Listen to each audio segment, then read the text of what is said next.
Bună ziua! Bine ați venit în bucătăria mea! Astăzi vă prezint o rețetă de tocăniță de ceapă cu carne de pui.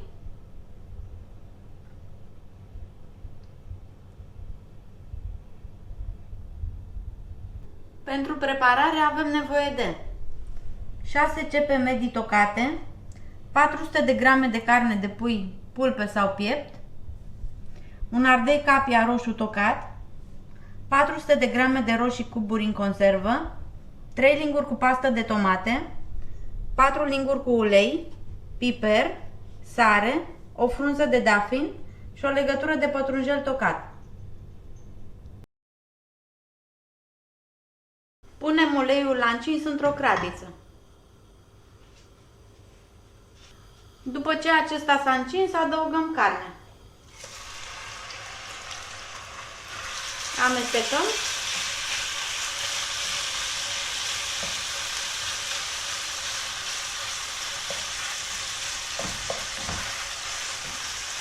Și o rumenim bine pe toate părțile.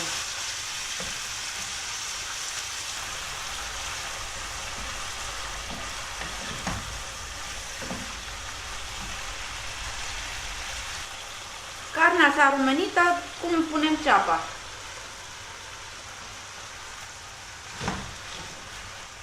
Amestecăm și lăsăm până ce ceapa se înmoaie, amestecând din când în când.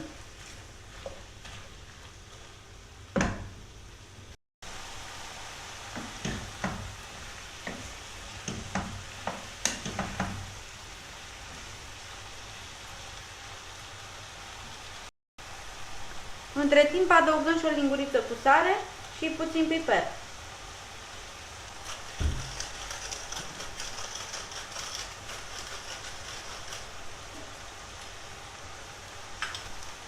Și amestecăm.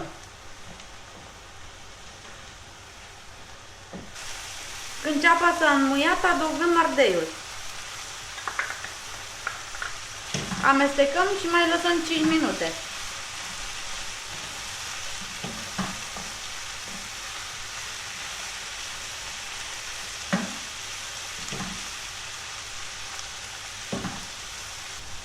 Apoi adăugăm roșiile cuburi și pasta de tomate.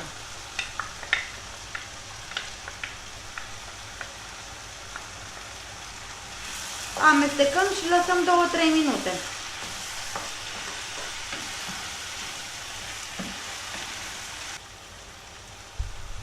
Mai amestecăm din când în când.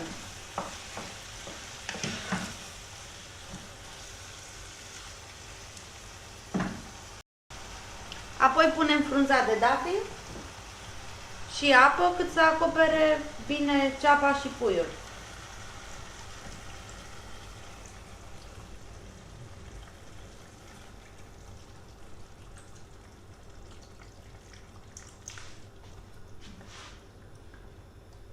Amestecăm.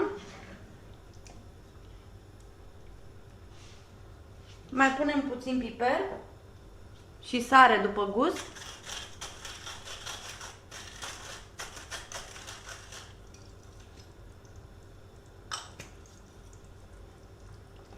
Amestecăm din nou și lăsăm să fiarbă cam 30-40 de minute sau până ce sosul capătă consistența dorită. În timpul fierberii mai amestecăm din când în când.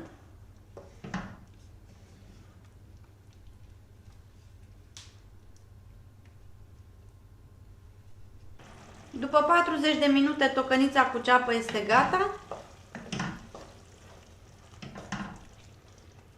Așa că vom adăuga verdeața, pătrunjelul verde. Stingem focul.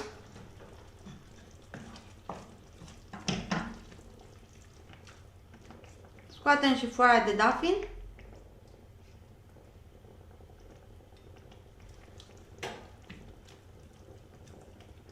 Și putem servi.